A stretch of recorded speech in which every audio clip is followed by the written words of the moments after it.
8월 4일 화요일 우리 새벽 말씀 함께 상고하겠습니다. 시편 74편 말씀 1절에서 23절까지 제가 봉독하겠습니다. 하나님이여, 주께서 어찌하여 우리를 영원히 버리시나이까? 어찌하여 주께서 기르시는 양을 향하여 진노의 연기를 뿜으시나이까?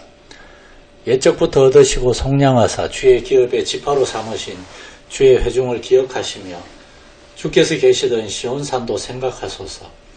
영구히 파멸된 곳을 향하여 주의 발을 옮겨 놓으소서. 원수가 성소에서 모든 악을 행하였나이다.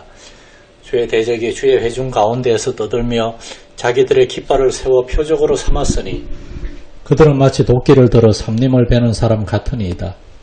이제 그들이 도끼와 철퇴로 성소의 모든 조각품을 쳐서 부수고 주의 성소를 불사르며 주의 이름이 계신 곳을 더럽혀 땅에 엎었나이다. 그들이 마음속으로 이러기를 우리가 그들을 진멸하자 하고 이 땅에 있는 하나님의 모든 회당을 불살랐나이다.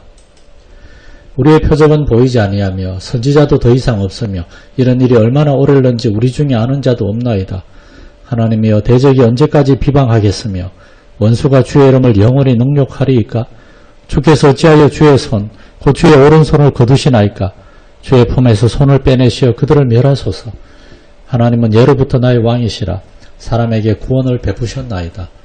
주께서 주의 능력으로 바다를 나누시고 물 가운데 용들의 머리를 깨뜨리셨으며 리워야단의 머리를 부수시고 그것을 사막에 사는 자에게 음식물로 주셨으며 주께서 바위를 쪼개어 큰 물을 내시며 주께서 늘 흐르는 강들을 마르게 하셨나이다.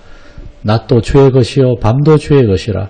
주께서 빛과 해를 마련하셨으며 주께서 땅의 경계를 정하시며 주께서 여름과 겨울을 만드셨나이다. 여호와여, 이것을 기억하소서. 원수가 주를 비방하며 우매한 백성이 주의 이름을 능욕하였나이다. 주의 맷비둘기의 생명을 덜 짐승에게 주지 마시며 주의 가난한 자의 목숨을 영원히 잊지 마소서. 그 언약을 눈여겨보소서. 무릇 땅의 어두운 곳에 포악한 자의 처소가 가득하나이다. 학대받은 자가 부끄러이 돌아가게 하지 마시고 가난한 자와 궁핍한 자가 주의 이름을 찬송하게 하소서. 하나님이여, 일어나 주의 원통함을 푸시고 우매한 자가 종일 주를 비방하는 것을 기억하소서. 주의 대적들의 소리를 잊지 마소서. 일어나 주께 항거하는 자의 떠드는 소리가 항상 주께 상달되나이다. 아멘. 시편 74편은 아삽의 마스길이라는 제목이 있습니다. 마스길이라는 말은 교훈이라는 뜻입니다. 중요한 교훈을 담고 있다는 겁니다.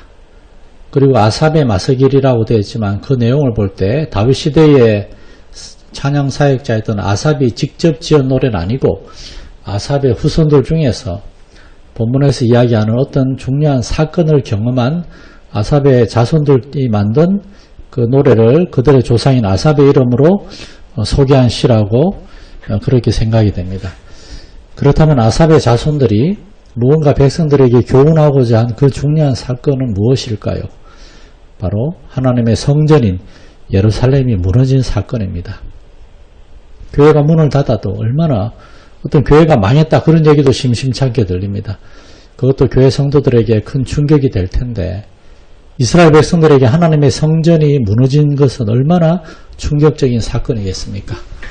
아삽의 자손들이 경험한 성전이 무너진 사건은 바빌론 제국의 느부갓네살 왕의 침공으로 예루살렘이 함락되고 예루살렘 성전은 약탈되고 백성들이 다 포로로 끌려간 그 바빌론 포로 생활의 시작이 되는 그 사건을 이야기합니다.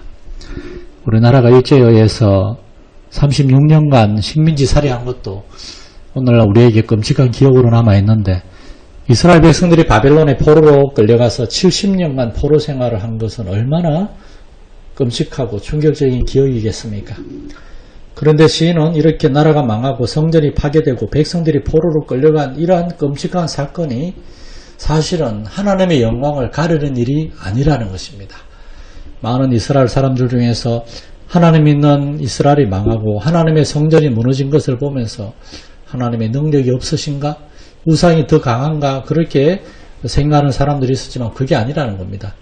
하나님이 능력이 없거나 하나님이 잘못한 것이 아니라 하나님의 성전에서 예배하는 우리가 죄를 짓고 잘못을 했기 때문에 하나님이 우리에게 벌을 내리셨다는 것입니다.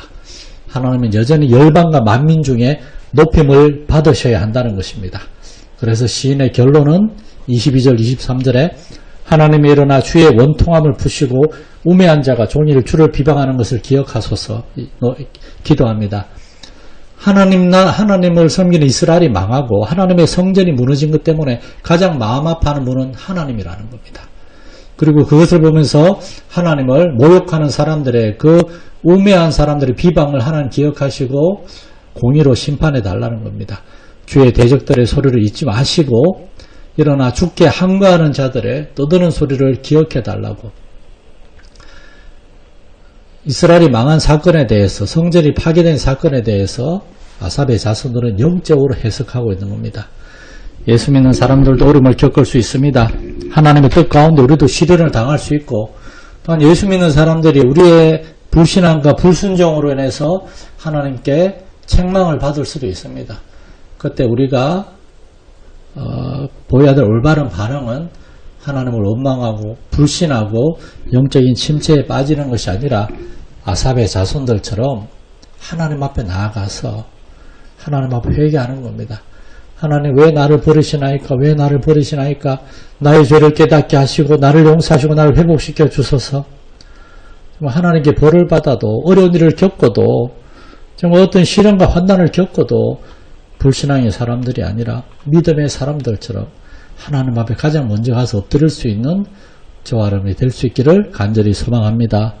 하나님 아버지, 나라가 망하고 성전이 무너졌으나 아삽의 자손들은 하나님을 원망하지도 않고 하나님 앞에 오래 엎드려 회개합니다. 우리의 죄 때문에 성전보다 크신 하나님을 올바로 섬기지 못한 우리의 죄 때문에 성전이 무너진 사건을 놓고 하나님 앞에 회개합니다. 우리도 하나님 앞에 회개하게 하여 주옵소서. 날마다 우리의 죄와 허물과 연약함을 주님께 고백하며 하나님과의 관계의 회복이 있는 사람들, 날마다 하나님 앞에 엎드림으로 하루를 시작하는 믿음의 사람들 되게 해 주옵소서. 예수님 이름으로 기도드립니다. 아멘. 하늘에 계신 우리 아버지, 아버지의 이름을 거룩하게 하시며 아버지의 나라가 오게 하시며 아버지의 뜻이 하늘에서와 같이 땅에서도 이루어지게 하소서. 오늘 우리에게 일용할 양식을 주시고 우리가 우리에게 잘못한 사람을 용서하여 준 것 같이 우리 죄를 용서하여 주시고 우리를 시험에 빠지지 않게 하시고 악에서 구하소서. 나라와 권능과 영광이 영원히 아버지의 것입니다. 아멘. 우리 교회와 성도들, 특별히 연약한 성도들 위해 함께 기도하고 자유롭게 기도하겠습니다. 학대받은 자가 부끄러이 돌아가게 하지 마시고